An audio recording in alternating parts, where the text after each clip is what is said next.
Hello, Transparency Gang. Welcome to Transparency Tuesdays. I'm with my husband. Say hello. Hello. Welcome to Transparency Tuesday. Is it? Oh, okay. Welcome to Transparency Tuesdays. So, we've been married for a year now. We just celebrated our anniversary on the 13th of April. And we're going to reflect on the year of marriage. So you already had questions lined up. You can start. So, yeah, it's been a year now. So, what was your biggest misconception before we got married that you've learned isn't true now that we're married? I don't think I had any misconceptions. What misconceptions did you have? Maybe that will guide me with my answer. I think the biggest, well, I think it was slightly there, like living happily ever after, that everything will be smooth sailing. Mm-hmm. You know, it wasn't quite that. Mm-hmm. We've had times that weren't so great. Yeah. And I think that's when you know, focusing on getting married and the wedding, you don't think so much about that. But yeah, that's a misconception. Yeah, okay, I don't think I had any. What other question do you have? What surprised you the most?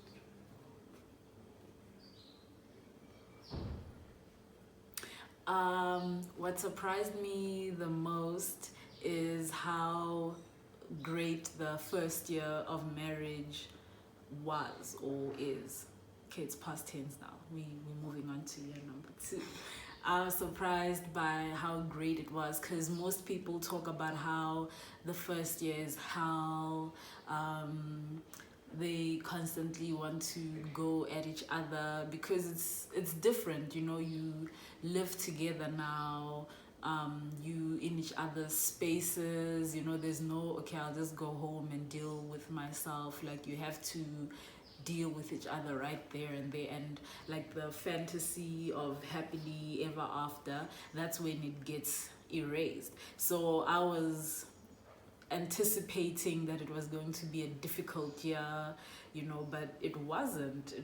This was a great year. If the first year of marriage is horrible, then I don't know what year number 2 is gonna look like, because this was my best year, actually.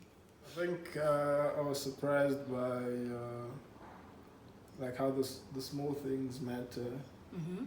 Like sometimes we focus on, you know, I want to do the big thing. I want to take you on, you know, I want to take you to Paris. I want to take you to somewhere and buy you something big. Mm. But sometimes just being home with you the whole day, you see, makes you happy, or just coming back with something sweet. Yes. And you know, I really think those small things really count a lot, and they mean a lot to you, more than I thought would ever mean. Yeah. So basically, you thought I was high maintenance. Well,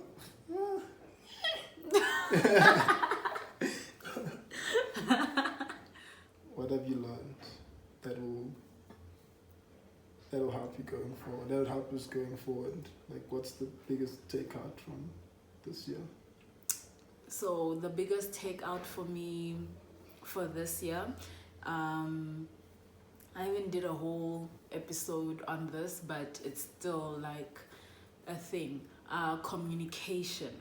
Communication is so important, and what it looks like from a female's perspective, when you're mad about something, they will not figure it out. Take my word for it, they really will not figure it out.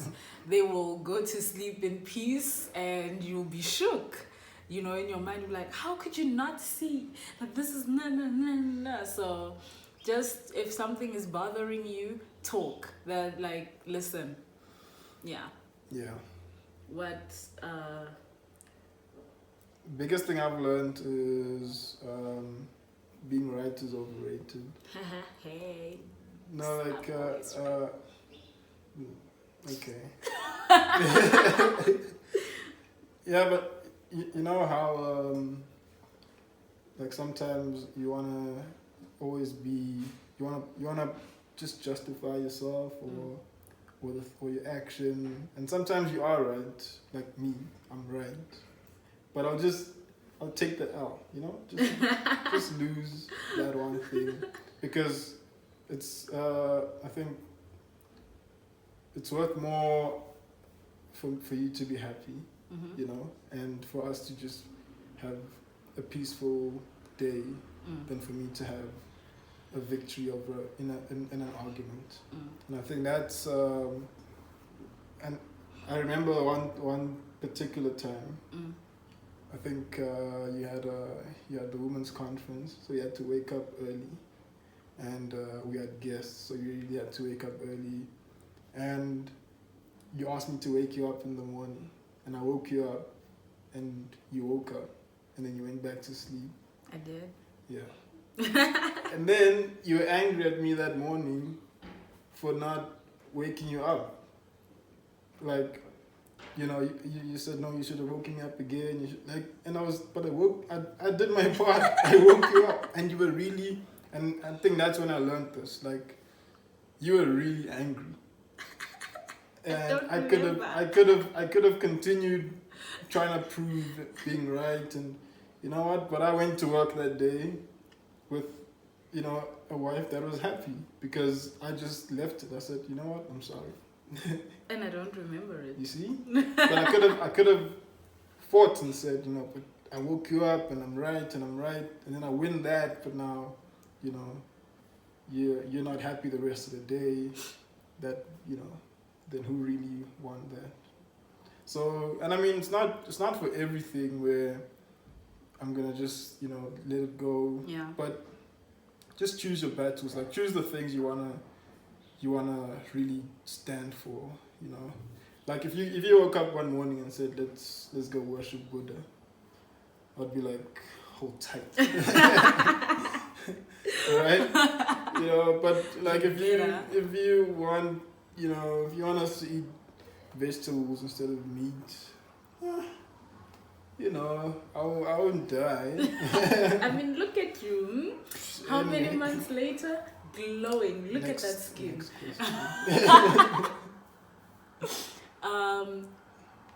What for you has made this 1 year fun? In general, I think it's how we've remained young, right? That I actually feel that marriage would just force you to grow up, but not yeah, you know, but not grow up in a good, like grow up in a, you know, just have those mannerisms of being a grown up, and now you don't laugh, you don't. You know, you're not silly. You don't have things, and I like that we're still young. Like we just young married people. We're not married people, and I like that. That's you know we. What? I just like it. Like we make a budget and then we break it.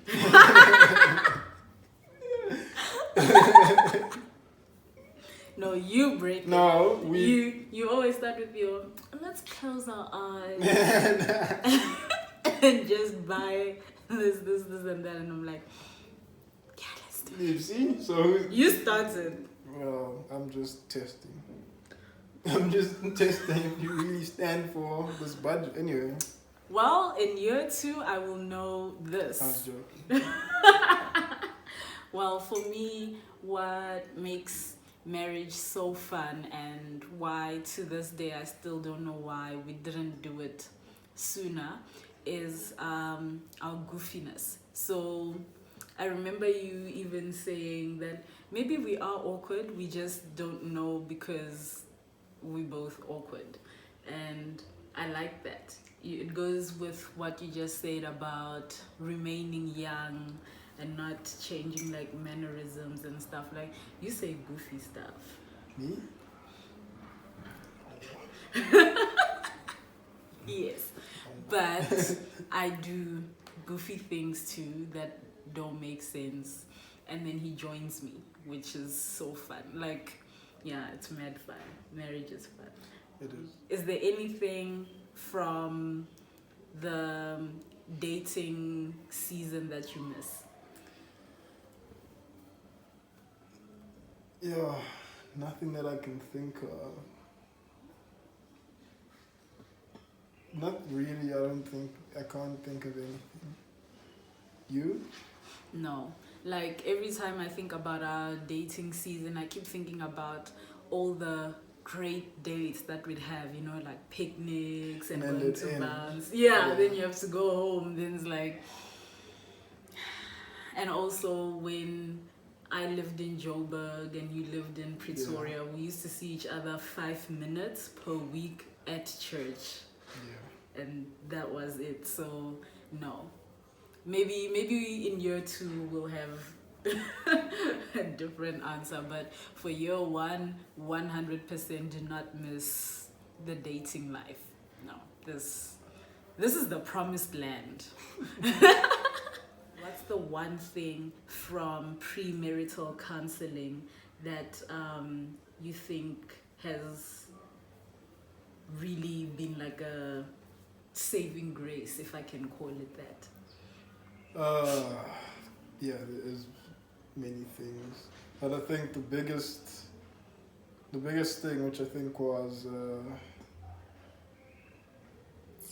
mentioned in almost every session, was the anointing that God gives you to be a husband and to be a wife.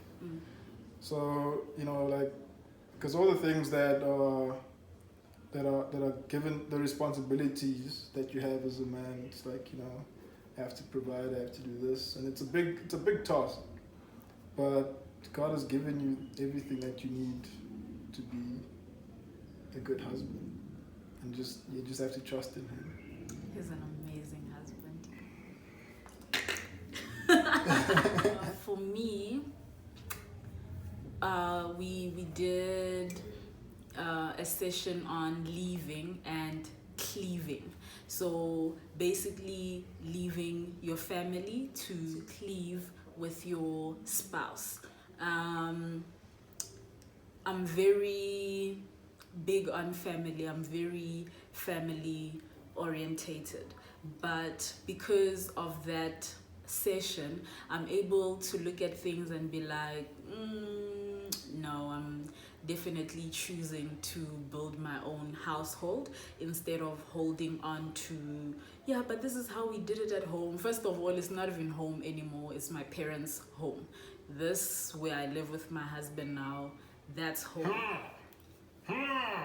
Okay, continue. So like having that mindset change, it goes a long way. Because it also, like, other than getting rid of the whole my home, let's go home thing, it also helps when it comes to protecting your marriage from your family. And it sounds weird, like, why would you be protecting your marriage from your family? But sometimes you tend to not have boundaries, as families, but leaving sets that boundary where your family understands that this they cannot touch. They do not have an opinion on this. Their opinion does not matter. And there's been so much peace. Like before marriage, people used to come with their many interesting opinions and advice, but like they've cooled down now, and they understand that this is my marriage. So I'm not taking away from the lessons. I'm taking away I'm keeping away from the unbiblical opinions that come, because those are a lot. Okay. Yeah. So making sure that I don't carry those opinions into my household. This is not mine. I refuse it, basically. Yeah.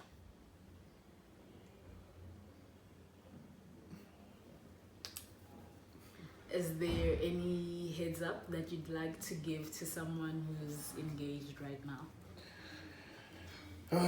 Watch Transparency Tuesdays. I think everything's there. Like, you'll be fine. True. Yeah, and you'll be fine. That's it. Actually, you'll be fine. What I'd say to those who are currently engaged is that don't allow your wedding to distract you. Your wedding's going to be 5 hours. Your marriage hopefully will be for years and years. So start investing in the years, whether it be financially, spiritually, emotionally. Like, we'll come talk after your wedding and you realize just how not that big of a deal it is. Yeah. So don't be like us and get sleepless nights over it. What do you remember from our wedding? I remember. Exactly. No, I remember the whole thing. I remember everything. Okay. Yeah. Detail it for me. I remember you walking down the aisle. I remember. He cried and I the didn't videographer did not capture that. There is no evidence except the witnesses that were there to see Yep. it. I didn't You can't see trust it. witnesses, can you? No. Didn't happen. Anyways, you remember me walking down the aisle? I remember everything. There was speeches. I remember there was. I don't know what the people said, but I know there was speeches. There's music. There's Anyways, food. what there he's was saying. There was a cake. What he's saying is further highlighting my point. Really, it's nothing to lose sleep over. Rather, start focusing on the future, on the marriage, and not the wedding. Yeah, maybe you've had a dream wedding and you want to have that dream wedding materialize. Do it, but don't invest everything into it. Yeah. What do I remember from the wedding? That my family was late. Anyway, we had a great wedding. Yes. I enjoyed the Swaziland wedding. We had 2 great weddings. Alright? Did you just say things? No, two. It was the same wedding, but it was just 2 days. Anyway, can we go now?